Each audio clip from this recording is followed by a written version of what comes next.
Hello and welcome, family, to another episode of Beyond Six Figures, the podcast that helps you crack the code and break the mold of old habits and thinking. I'm your host, Yazi, and it is my mission to help you cultivate a mindset that is worth more than millions. And today is no different. Today I have none other than Terry Tucker, the author of Sustainable Excellence. And today we take a deep dive into what makes us excellent by covering his principles and also how to transform your life using this system. So, without further ado, let's get into today's episode.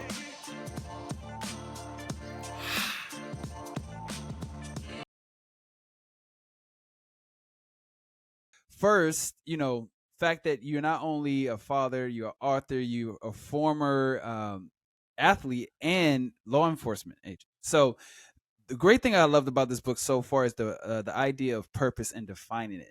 Can you talk to us more about purpose and how you yourself found your purpose? Sure, Yazi. Well, first of all, thanks for having me on. I really appreciate Yes. it. I'm looking forward to talking with you. Yeah, I think we all have a purpose in life. Viktor Frankl, the concentration camp survivor during Yes. World War II, became a psychiatrist, became just a great thinker, talks about how people should not just kind of take an arbitrary tact in life, that we all have a reason we're here. We all have a purpose in life. And I think a lot of times we talk about the word purpose in the singular, that it's one thing, that we all have a purpose in life.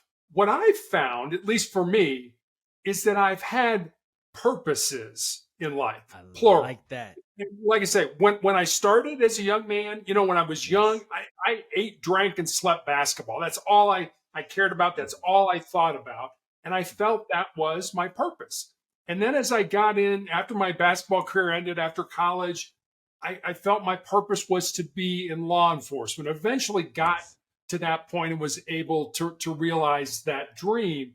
And now, as in all honesty, I'm probably coming to the end of my life, I think my purpose has changed again, where it's, to put as much goodness, positivity, motivation, love back into the world as I possibly can. And I think a lot of us think that our purpose has to be our job or our occupation. And if it lines up that way, that's great. It's super. But that doesn't necessarily have to be the case. Your job could be something over here that you do to pay the bills, but your purpose is to be a podcast host, to write, to paint, to coach, to whatever it is you believe in your heart. And I'll end it with this. I always say, especially to young people, if there's something in your heart, something in your soul that you believe you're supposed to do, but it scares you, go ahead and do it. Because at the end of your life, the things you're going to regret are not going to be the things you did. They're going to be the things you didn't do. And by then it's going to be too late to go back and do them. You touched on so many great points because I had so many questions lined up for sure. And you already hit them. So the first part is how you mentioned that purpose is not necessarily finite. You can have many purposes. So just like you mentioned, as you first started with law enforcement, then you first started with basketball, then law enforcement, then now what you're doing. How do you deal with the coming to the realization of, okay, it's time to go to my next purpose? Because it can be, I feel like in those moments, you can feel as if maybe you're a failure at something or you're not ready to give it up, because we always have those stories of great athletes who just don't know when to leave the game. So how do you deal with that transition? Well, let me tell you a story. I read a book recently it was written by a man by the name of Jason Pfeiffer, and he's the editor-in-chief of Entrepreneur magazine. And he talks about how when, he started out as a small-time newspaper reporter for a little paper in a small community, but he always wanted to be an editor. And he said, so I found a job at a company that taught me how to edit in a particular way. And he said, once I mastered that skill, I found another company that taught me how to edit in a different way. And then I found a different way to edit with another company. So his point was, I went to work for a company to learn a skill, to learn something that Yes. was important, that I felt was important, that based on what I felt my purpose was. And once I Mhm. mastered that, and I think here's what you're talking about. We get stuck. It's like, well, hey, this is comfortable. I like Yeah. this. I'm making good money. Why should I move? Why should I become uncomfortable and go somewhere else where, okay, now I got to start over and I got to learn a whole new skill set? And most people don't want to do that because Yeah. our brains are hardwired to avoid pain and discomfort and to Hmm. seek pleasure. So, to the brain, the status quo, the way things are right now, hey, it's comfortable, it's familiar, just leave it alone. But you and I both know this. The only way you're going to grow, the only way you're going to improve, the only way you're going to get better is to step outside those comfort zones and do things that make you uncomfortable. So I Yes. guess that's kind of how I'd answer that. Here's a guy who I knew what my purpose was. I wanted to be an editor, but I had to develop a group of skills, a skill set that I didn't have. And so how do I Right. do that? I go to work for a company, I learn something. I learn that, I move on to another company, but we're scared to do that. We like the comfort. I don't want to move. I don't want to, relocate. Like, you and I were talking before. You lived on the East Coast. Now you live on the West Coast. I mean, you moved all Yeah. the way across the country. So Yeah. how do you do that? And I think the way you do that is you do uncomfortable things every day. I Yeah. always say this. I try to do this every day. Do one thing every day Hmm. that scares you, that makes you nervous, that makes you uncomfortable, that's potentially embarrassing. It doesn't have to be a big thing.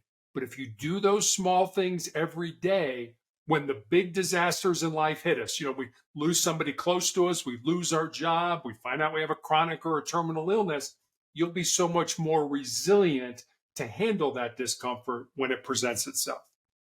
Now, great segue because I want to definitely touch on on the 10 principles that you have in this book, and maybe just catch on the first five. And that one reminds me, I think of number three, I believe. And you're just saying how people tend to operate out of fear, Yeah. and you mentioned simply doing the tough things or the uncomfortable things on a consistent basis. Let's hop into maybe the first five of the principles and kind of walk us through some of the key points of those. Okay, sure. Um, the first one is to enjoy your life, and and, Yeah. and that's principle number one. And let me say this: the Mhm. principles aren't in any particular order. Number one Got it. isn't necessarily more important than number seven. These are just Hmm. how I listed them. So the Hmm. first one is enjoy your life, and that's something I think sometimes we get caught up in. I gotta make money. I gotta have a great car. I gotta live in a nice house. And and Yazi, the way I look at this is this: we seem to be born or to think we're born empty. We're born empty. And when Yeah. we get out of school and we get into life, that our job is to fill ourselves up. Like I said, we've got to get a good education, got to get a great job, got to live in a nice house, have a great family, have all this stuff. Hmm. And what I think is, and what I've come to understand, is that it's just the opposite. We're not born empty, we're born full. We're born with everything we need to be successful already inside of us. And instead of our job being to fill ourselves up, our job should be to empty ourselves out for the To die betterment on. of Yeah. ourselves, of our family, of our friends, of our community, of our God, whatever it is you believe. And I Hmm. think if you do that, I'm much older than you. I've seen a lot of people that you and I would look at and say, man, those people are, I mean, they got it all. I mean, they got the Yeah. three houses and they're driving the great cars and they got more money than they'll ever need in their life, Yeah. but they're miserable. They are Hmm. not happy. And yet the people who I find are happy are the people who are giving of themselves. Hmm. I can't remember the name. Adams. His last name's Adams. Wrote the book Give and Take. Another book that I would absolutely recommend. And it Okay. talks about people who are incredibly successful who spend so much of their lives giving of themselves. Yeah. Hey, Hmm. you got a piece of music you wrote? Yeah, I'll look at it. Let me take a. Hey, here's some suggestions for you. Yeah, I don't want anything in return. I'm just giving of myself. So I guess Yeah. that's a long-winded answer to number one that you said there. All right, so that's number one. Enjoy your life. Number two, and this one resonates with me so much because I've done it in my life, and it's this: most people think with their fears and their Ah, insecurities there it instead is. of using their minds. I know I've done See. that. I know of like, oh, I want to do that. Oh, wait a minute. Am I smart enough to do that? Do I have enough information to do that? What will people think about me if I fail? Hmm. That's thinking with our fears and our insecurities. That's not thinking with our minds. At all. You know, for some reason, I think people assume that all these successful people, whether it's in sports or entertainment or business or medicine or whatever it is, somehow all these people that we would consider successful never failed in their life, never made a mistake. Because I it's not guarantee perceived you. like that. It's not Say that again. advertised like that. Say that I again. say it's not. I say it's not advertised like that. So we don't really always see the background. We it's advertised to us in a way that it's like we hop from point A to point B, but we forget that it takes steps in between. So I think that's why the confusion happens. And you're right. And I mean, I think back, my daughter, unfortunately, got my height. And so she's 6'2", and she has an NBA 3-point shooting range. And she went to the Air Force Academy to play basketball. Uh And, huh. everybody, oh, you went to the academy, you got a great education, you played basketball. You did it. Yeah, you did. But what Yeah. you didn't see were all those days during the summer in the hot, sweaty, humid gym where she would sit there and put up thousands and thousands and thousands of shots, to Mm-hmm. get that NBA 3-point. You see her perform on the court, but Yeah. what you don't see is all the stuff behind the scenes. I remember, you remember Jerry Rice, who played for the San Francisco 49ers? He's a Hall Yep. of Fame receiver. He had a great Yeah. quote, and this is what he said: "Today I will do what others won't, so that tomorrow I can do what others can't." Yes. And I think that's kind of what you're saying. Are Yeah. you willing to do that? Are you willing to get up? The Kobe Bryant mentality. Yeah, I get a Hmm. couple work-ins today. Hey, Kobe will get 3 or 4 workouts in today, and you'll Uh get in huh. a couple. Well, you do the Yeah. math. He gets in Hmm. 4 workouts, you get in 2. At the end of the summer, who's going to be better? It's going to be Exactly. Kobe because he got in Exactly. more workouts. He did more things. Well, how did he do that? Well, he got up at 5 o'clock in the morning. I'm not getting Yep. up at 5 o'clock in the morning. You're right. And that's the difference why Kobe's was great and Yeah. other people weren't, Yeah. Yeah. you Yeah, know. and, And and and that tends to be the difference, the slight difference between greatness and just average is just the amount of time that you're putting in. You mentioned this in your book as well. You go into heavy detail about this, about how like some people are just not willing, so therefore you can't have. But I think we get into a moment of wanting but not doing the work. Like we're wanting the results so much and we desire it, but we forget that we're just not doing the work to get to what that person has. And I think it's also misleading, maybe to ourselves, is that to our detriment, that we are wanting what someone else has, because we forget that we could probably produce more than what that person has. We could probably exceed what that person does, but if we simply don't do just the tidbits, the work, the minor details, we'll never have anything, you know. So I think in within this book and the principles, you're touching on a lot of things that people tend to forget.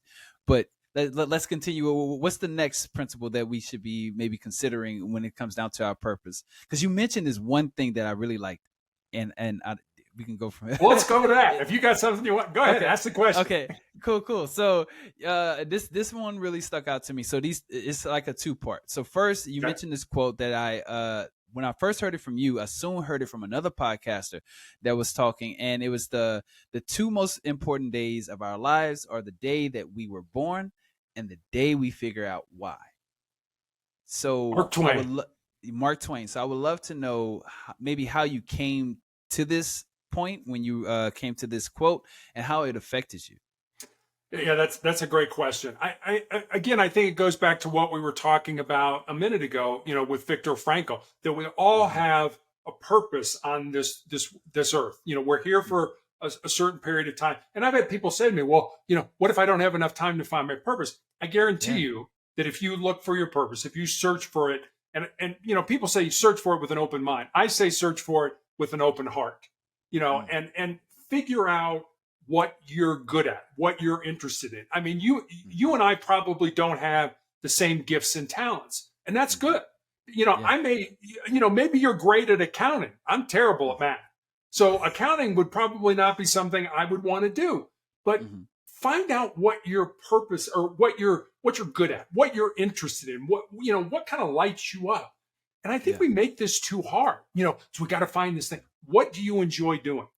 Mm-hmm. You have unique gifts and talents. I have unique gifts and talents. I Yeah. would say find out what you enjoy doing and find a job that pays you to do that, or Yeah. find something that you enjoy that maybe you enjoy painting. Maybe, okay, fine. Maybe you can't find a job painting, but you can certainly paint when you get off work or on the You can. weekends and things like that. So Yeah. I would say figure out what your gifts are, figure out what your talents are, figure out what interests you, and then pursue that. Because if you try to do something, it's like, well, I'm going to be an investment banker, or I'm going to be a stockbroker or something like that. And those aren't your gifts. Mm-hmm. It's kind of like putting a square peg in a round hole. You're not going to be happy. You're trying to make something fit that doesn't fit. And And people you. always ask me, how do I know when I find my purpose? How do I know? Mm-hmm. You'll know because you can't wait to get out of bed in the morning and go do it. And go do If it. you're struggling in the morning, it's like, oh, I don't want to get up. I'm hitting the snooze button. I'm doing all that kind of stuff. It's Mm-hmm. probably not your purpose. It may be Mm-hmm. something that can pay the bills, but I still, if you're not passionate about it, if you're not, somebody once said, follow your passion. And then they said, don't follow your passion, just bring it with you wherever you go, and Yeah. it's figure out what your purpose is based on your unique gifts and talents. I used to say that. I used to say like follow your passion, but then I heard one that I really enjoyed. It was forget following your passion, work at it. Work at your passion. I love that. Uh That's great. yeah, cuz like it clicked after I heard it and it made sense because I think we do get caught up into following your passion. I think that's just the beginning. I think it's like none of these quotes or these things that soon become cliche are necessarily negative. It's just that it's always another side after you follow your passion, work at your passion, like work on your passion, and just like you said, bring your passion with you. I think that's a great way. And to talk about passion, this was the second part that you mentioned. You'll never obtain your passion if you always worry about it. And I like that because it's almost like saying it's just like saying that if you never actually work at it, if you never actually work on it, and you always just think about it and worry about if you ever achieve it, you'll never become it. Am I right on track? You are. My grandmother used to say that worry is like a rocking chair. It gives you something to do, but it doesn't get you anywhere. And I love that's that. my grandmother. Come on, I mean, let's go.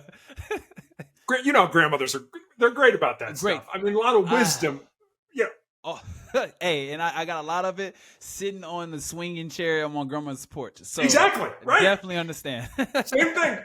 Same thing. But yeah, that's just it. I mean, we constantly worry about stuff that we have no control over. Yeah. I'll give you another story. When I was in college, I went to a college called the Citadel, and it's a military college. Hmm. And one year we had a president by the name of James Stockdale, and he Hmm. was a retired admiral in the Navy. He was also a naval aviator, and he was shot down in his plane during the Vietnam War. And he spent Okay. 8 years basically being tortured and abused and all kinds of stuff. He was the highest ranking officer in the Hanoi Hilton, which was the famous prisoner of war camp in Vietnam. And he Hmm. received the Medal of Honor, our nation's highest award for bravery and courage. And I didn't have a lot of interaction with him, but I remember being at an event with him. And Hmm. somebody asked him, who were the people that survived that brutality, that torture, that abuse? And he Hmm. said, well, let me tell you the people who didn't survive. He said Mm. it wasn't the big, tall, strong, tough guys that thought that they could handle any kind of abuse or torture. He said Hmm. it also wasn't, and this kind of surprised me. He said it wasn't the optimists. These were the people that thought, well, we'll be rescued or let go by Thanksgiving and Christmas or Easter. And Thanksgiving, Christmas, and Easter would come and go and they wouldn't be released. And he said those people would die of a broken heart. He said the people who survived were the people who understood, figured out what they could control, which according to Stockdale for these prisoners was their breathing and the thoughts in their mind. Everything else was at the discretion of the enemy. When they ate, when they slept, when they were tortured, when they got mail, when they got extra, all that was at somebody else's discretion. He said, so the people that survived were the people that figured out what they could control and controlled it. And I think it kind of goes back to what you were just saying. We worry about so much that's out of our control. I have no control over that. I have no control what another person does. It's kind of like in sports. I used to tell my players, how many fouls do you get in basketball? And they would say 5. I said, no, you get 3. Because the referee's going to make a bad call. He's going to have a bad night, or she's going to have a bad night. So you're going to have a foul that you didn't foul. And then you're going to do something dumb and foul that, you probably shouldn't have done. So you really only get 3 in a game. So remember that as you're playing. And that's just it. If you're worrying about what the referee's doing, or you missed the last shot, or, your teammates aren't giving you the ball, or when you're living in the past. And you and I both know in basketball is a pretty quick game. If you're living in the past, man, the game's going on. Why are you living in the past? Live in the future, control what you can control, and realize most of what you think you can control, you absolutely cannot. So that's another thing I wanted to ask about, but I wanted to make a good connection. I hadn't heard of this the gentleman that you just mentioned, but it sounds very much like Viktor Frankl's when he was saying the last true liberty is our thought. It's like that's the only thing he could control when he was in the concentration camps. Right. As in, just you can only control your thoughts. You can only control those things, and it seems like it's the same exact story, just different at different points in life. Because he was saying the same, Yeah. like the toughest guy didn't last, the most optimistic person just didn't last either. But it was the ones who controlled their thoughts and their minds, and because they really took liberty. You lost your freedom physically because the enemy has it, but your liberty you were still able to hold on to. So I like that because it's a truth. It seems like it's the truth. That's the only thing you can control. So control it. Yeah, I mean, if Frankel can say that, in the 1940s, and then Stockdale can say it in the 1960s and 1970s. It's true. Yes, it's the same truth that those men figured out.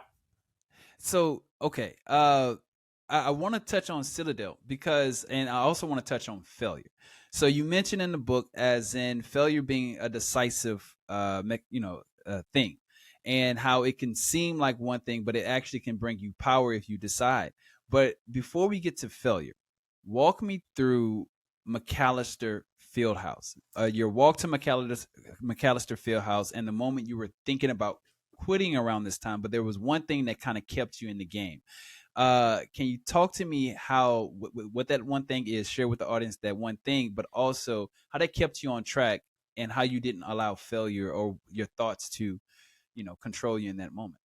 Sure. So, as I mentioned, the Citadel it still is a military college. And when I went there, it was all male, so no women. It is now co-ed.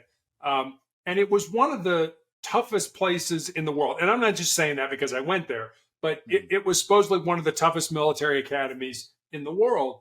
And their whole, I don't know what you want to call it, their whole philosophy was to weed out the weak, to get the weak people out and to be left with the strong who could survive. I'll be honest with you. I was not mature enough. I didn't have the emotional intelligence to go there at that time. But, I wanted to play Division I basketball, and I got the scholarship, and I was 1,000 miles from home. I'd never been really away from home before. I was homesick. I had 3 knee surgeries. My knees was killing me. All this stuff was going wrong. And I was so in my head that I was going to quit. I was going to give up a full scholarship to college because I didn't feel right. I was hurting and things like that. And so I was literally walking over, as you said, the McAllister Fieldhouse to quit, to tell the coaches, I'm done. I'll find something else to do with my life, but I'm done. And I thought, well, you know what? Before I do that, let me go to the student union, to Mark Clark Hall, and see if I got any mail. And I did. I had a letter from my father. My father had never written me a letter in his life. And I took that letter and I went up to the nosebleed section, of the field house I was about 50 feet away from the coach's office, the basketball coach's office, and I started reading the letter. And my dad was basically, I am proud of you. I am proud of everything that you've overcome in your life with your knee surgeries in high school and things like that. I love you very much, but basically pull your head out of your butt is really what he was said to me. And it was absolutely true. It was like, Yeah. you have a tremendous opportunity right in front of you, and you are so in your head right now that you can't see that opportunity. And he Yeah. kind of hit me in the face. He said, you've called home 7 times, and not one time have you asked how anybody here is doing. How are your grandmothers doing? How is your family doing? How's even your girlfriend doing? You've Ah. never asked one thing. It's all about you. You are so focused on you that I tell you, by the end of the letter, I was crying like a baby. I was Yes. so, it was like, no, I can't quit. I can't leave.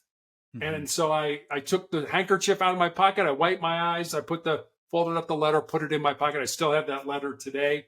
And I went back, and I always say I graduated from the Citadel, but I kind of consider I more survived my college experience. I survived the Citadel more than anything else.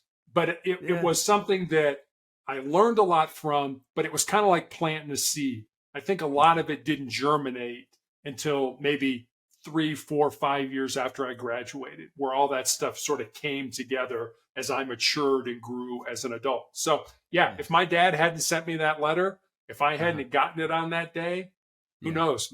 Maybe I would, be digging It'd be ditches different. or doing something else. I mean, I was going to give up a full ride to college. Even when I say that, I think what an idiot I was at that time. So, How crazy, like how much in your head you have to be. yeah, But I think that's what happens though, because that's also the other side of controlling your thoughts is just the worry, just the physical pain at the time or whatever it may be. It feels like everything is going wrong. And I think that's why the quote that you were saying in your book about failure, how it can be decisive, it can deceive you. Maybe you weren't experiencing failure, but you were experiencing pain and fear. So how do you deal with failure, and how do you utilize that to make into the field that you need? yeah, I try to learn from it. Yeah. I've certainly made mistakes. Like I said, we think with our fears and our insecurities, done that many times. I'm not going to do that because maybe I don't know enough, or what would people say about me? And I get it. I mean, we want to be part of the group, we want to be part of the gang, and things like that. But I think what's important for all of us is the people we surround ourselves with. Yazi, if I didn't know you, but I knew the 5 people you hung around with the most, I Mhm. could tell you a lot about your goals, your dreams, your background, how you define success, your faith, all those things, just by the people you hang around with. And so Mhm. I try to do this, and I also encourage people to do this. Hang around with people, surround yourself with people that are smarter than you, that are better than you, that have better character than you, because what that will cause you to do is raise your game. It Yeah. is to make you smarter, to make you a better person, to make you a person of greater character, as opposed to the people that hang around with people that are, it's all about drama, it's all about them, and it's like, oh my God, I'm to the point in my life, especially with my illness, that I don't like what I call energy suckers. They just suck Oh the no. energy right out of you. They suck the Yes. motivation right out of you. And Yeah. and I had a woman who I'm in a clinical trial now, and Mhm. this woman was in the trial with me. And we saw the doctor at the same time. We had blood work at the same time. We got our drug at the same time. But she was, and I loved her. She was such a nice person, but she was always negative. There was always a problem. And, I'm dealing with my own cancer, and it's like, it's all I can do to deal with myself. I can't deal with you. And I feel bad because she died last year. The Oh. disease got her, and she Yeah. died. But Yeah. even her sister used to say, her sister used to drive her back and forth for treatment. She's like, you're so negative. And I'm like, oh, good. It's not just me that thinks that. It's, somebody in your Yeah. family. So, Mhm. surround yourself with people that make you better, and you will become better. If you Yeah. surround yourself with people that it's all about them, and they suck the energy out of you, you will not become better. You will become like those people. Love it. Because again, I think it's a situation where only you can control your mind, and your mind affects your physical as well. You mentioned and you hinted towards it, as in, one, you are a survivor of cancer, and you've had it, you beat it and then it returned, right? And you are still here to this day. And so tell me a little bit more about what you look to, how you look to impact the world moving forward, and your current purpose. Let's touch on that. Yeah, I think my current purpose now, as I said, is to put as much goodness, positivity, motivation, That's it. love back into the world. Yeah. I have tumors in my lungs. I had my leg amputated in 2020, right in the middle of the COVID pandemic. And when I graduated from college, my father and my grandmother, who were both dying of different forms of cancer. And my dad had end stage breast cancer, which for a man in the 1980s, they didn't really know how to treat. And so they told him to go home and die. And he basically lived another 3.5 years. And I believe he did because he had a purpose. He was in real estate and he actually worked up till 2 weeks before he died. And I Wow. always remembered that, sort of tucked it in the back of my mind that it's like, when it's my turn, I need to have that purpose. I need to have something that I feel is good in my life, that I'm trying to make a difference. And I spent a lot of time in ugliness. I spent a lot of time sick, getting my drugs and things like that. But what can I do during my off weeks of treatment? I get treated every 3 weeks for an entire week. What can I do during those 2 weeks off? And it's podcasting, it's writing, it's doing things like that. That my wife and I always have this disagreement. We go back and forth. She's like, you need to rest. You need to get your blood counts off. I'm like, I get plenty of rest when I'm dead. I mean, so it's, Wow. That's wait. Oh, Terry. That ends the whole conversation. It's like, look, that time will come. I'm good. I I am so. It's beautiful to see, like, how you are taking. Like, this is a one. It's a serious thing, of course, but in your time, you are finding a way to make, like, to draw joy from it, and that's hard to see sometimes. Like, there's this guy, I keep forgetting his name, but he created the morning routine, this morning routine habit, and he was in a very similar situation. And it's just, it's a light, it's refreshing, because there are people who are not even going through things that are near what you're going through, but you seem to find a way above it all. Like, that's beautiful to me. Now, well, thank you. yeah, like, how can you argue with someone who said, "Yeah, look, it's gonna happen, but I'm good. I will rest when that day comes.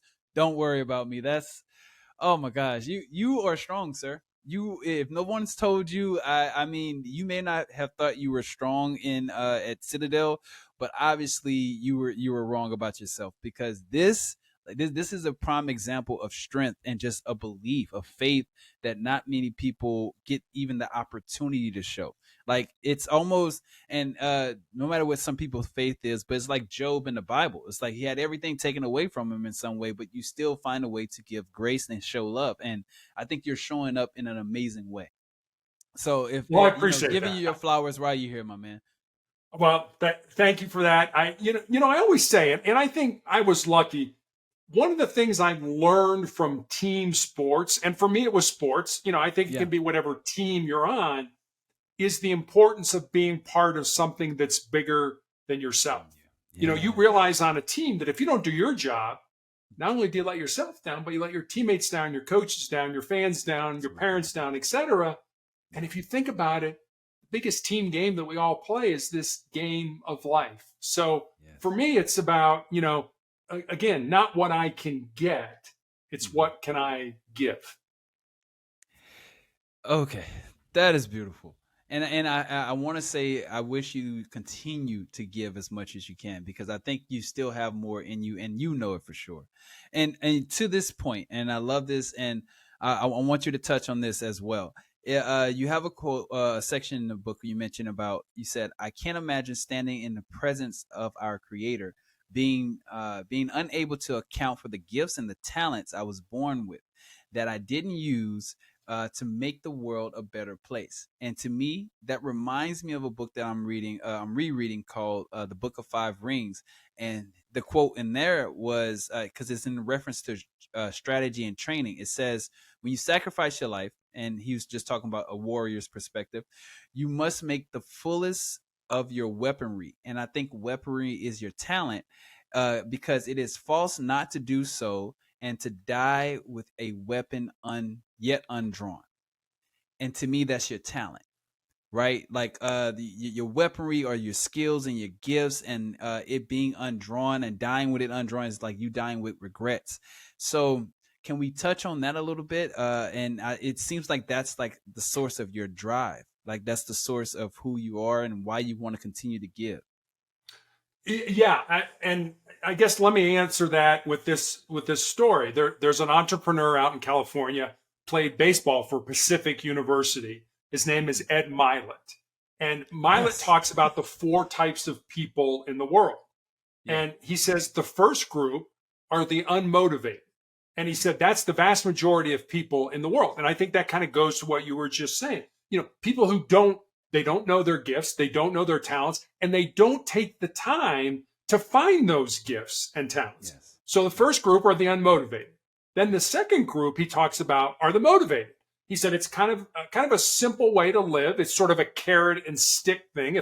If I do this, I will get that. If I do this, this will occur. It's kind of a low level of living, but for a lot of people, it's a very good way to live. It's a life simply based on motivation. And then the third group he talks about are the inspirational people, where the word inspiration comes from two words: in spirit. So if you're an inspirational person, you move people with your energy. And then the fourth group that he talks about are the aspirational people, where people aspire to be like you. So I always ask people, which one of those do you fall into? And I'll tell you right now, I've never had anybody say, oh yeah, I'm part of the unmotivated. I don't care. I never do anything. I never hear anybody say that. Everybody thinks they're, I'm motivational, or I'm inspirational, or aspirational. I got news for you. You're probably not. I mean, I don't know where I fit, but I aspire to be that aspirational person where people want to aspire or want to be like me. That scares me in a lot of ways. It's like, I'm not good enough. I don't think I'm good enough, and but I want to be good enough. I want to work at that. I want to find out what my gifts and talents are. I want to use those because those are what God gave me. And if I can go back to God when I die and say, look, I emptied it all out. I died empty. I gave everything I had in service to you. Now you decide what you want to do with me. What you think I deserve next. Having the understanding that I've made a whole lot of mistakes in my life, hurt a lot of people along the way, but now I'm trying to, I don't know if make amends for it is correct, but what are your gifts and talents? Because God gave those to you. And what did you do with them while you were on this earth? Man, you live fully and you die empty. And I think that is the way to go. You said it, you hit the nail on the head when we first started. Okay, so I want to move into this point and then we'll be wrapping up. I like to do this thing called my fast three.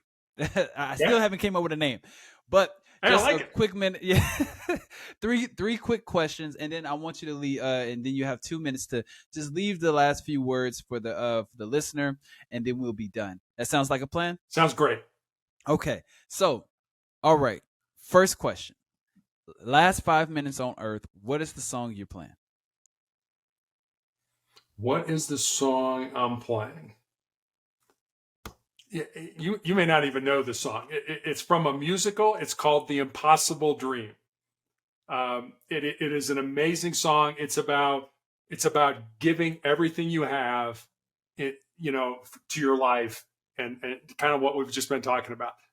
Go listen to it. "The Impossible Dream." It's an amazing song.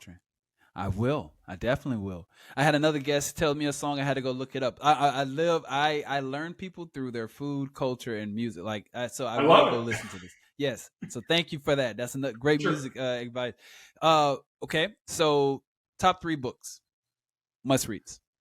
Top 3 books. I been a Catholic Christian all my life, so I'm going to start with the Come on. Bible.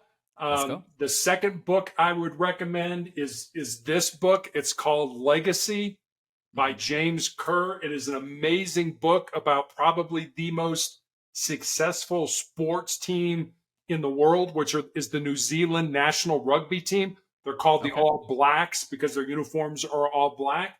But Hmm. it's just an amazing thing about leadership and what they look for in talent. So I won't say anything more. And then I think the third one, my favorite president is Harry Truman, Okay. who ended up taking over for Roosevelt during World War II and ended up dropping the 2 atomic bombs on Japan. But Truman had failed so many times in his life. You know, he was a haberdasher, which was a clothing kind of thing, and his wife didn't want him to be Okay. president. As a matter of fact, she went back to Missouri to live while he was president. She didn't want to live in the White House. I mean, so many negative things happened, but a man of character, a man of principle, a man of love of God. And so David McCullough wrote his autobiography. I have it behind me. It's just called Truman. So I would say, you know, we all think we're that. Truman knew he wasn't that, but rose when the world needed him at the end of World War II. So I would say those 3 books. Okay.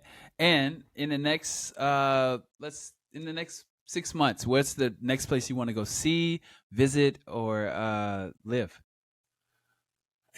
This is going to sound goofy, but I've always wanted to go with my daughter to the Field of Dreams baseball field in Iowa Mm. and play catch with her. Oh, Now you're that going to get me is emotional. Um, hey, that's what I'd like to do. I just like to go yeah. have a catch with my daughter. Wow. Oh, Terry, that's beautiful. And I'm wishing that happens in its Thank you. fullest. And so it is on there. I like to say we have this thing in my friend group. We say and so it is after one, like something like that, because I'm with you on that. I stand with you, and I'm putting that energy towards that. I want to see that for you. Thank you. So last 2 minutes, how would you like to leave the audience? Tell us what we need to hear. Leave us with some words. I'll tell you a story. So, always been a big fan of westerns growing up. When I was young, my mom and dad used to let me stay up late and watch Gunsmoke and Bonanza. My favorite was Wild Wild West. 1993, the movie Tombstone came out. You may have seen it. It was a huge blockbuster. I Starred love that. Val Kilmer as a man by the name of John Doc Holliday and Mhm, Kurt Russell as a man by the name of Wyatt Earp. Now, mhm. Doc Holliday and Wyatt Earp are 2 living, breathing human beings who walked on the face of the earth. They're not made up characters just for the movie. Doc was called Doc because he was a dentist by trade, but pretty much Doc Holliday was a gunslinger and a card shark. And Wyatt Earp had been some form of a lawman almost his entire life. And somehow these 2 men from entirely opposite backgrounds come together and form this very close friendship, this very close relationship. At the end of the movie, Doc Holliday is dying of tuberculosis at a sanitarium in Glenwood Springs, Colorado, which is about 3 hours from where I live. The real Doc Holliday died at that sanitarium. He's buried in the Glenwood Springs Cemetery. Wow. Wyatt, at this point in his life, is destitute. He has no money, he has no job, he has no prospects for a job. So every day he comes to play cards with Doc, and the 2 men pass the time that way. And in this literally almost last scene, they're talking about what they want out of life. Doc says, you know, when I was young, I was in love with my cousin, but she joined the convent over the affair. But she's all that I ever wanted. And then he looks at Wyatt and he says, what about you, Wyatt? What do you want? And Wyatt kind of nonchalantly says, I just want to lead a normal life. And Doc looks at him and says, there's no normal, there's just life. And get on with living yours. Yazzie, you and I probably know people that are sitting out there listening to us that are like, you know what? When this happens, I'll have a normal life. Or when that occurs, I'll have a successful life. Or when this arises, I'll have a significant life. What I'd like to leave your audience with is this: don't wait. Don't wait for life to come to you. Get out there, find the purpose for which you were put on the face of this earth, use your unique gifts and talents and live that purpose. Because if you do, at the end of your life, I'm going to promise you two things. Number one, you're going to be a whole lot happier. And number two, you're going to have a whole lot more peace in your heart. There it is. There you have it. There it is. Another episode of Beyond Six Figures with today's guest, Terry Tucker. We went over sustainable excellence and just the many dips and dives into his life itself. If you enjoy conversations like this, meaningful conversations, then continue to sign up for our newsletter. It's going to be below in the show notes along with Terry's information. And I send that out to you every week. It's called our weekly agreement. And there I like to share some insights and information about my life and what's going on in the world and what I find interesting in hopes to create some meaningful conversation between you and I. So until I see you, be great, be vigilant, be curious, be you. Peace.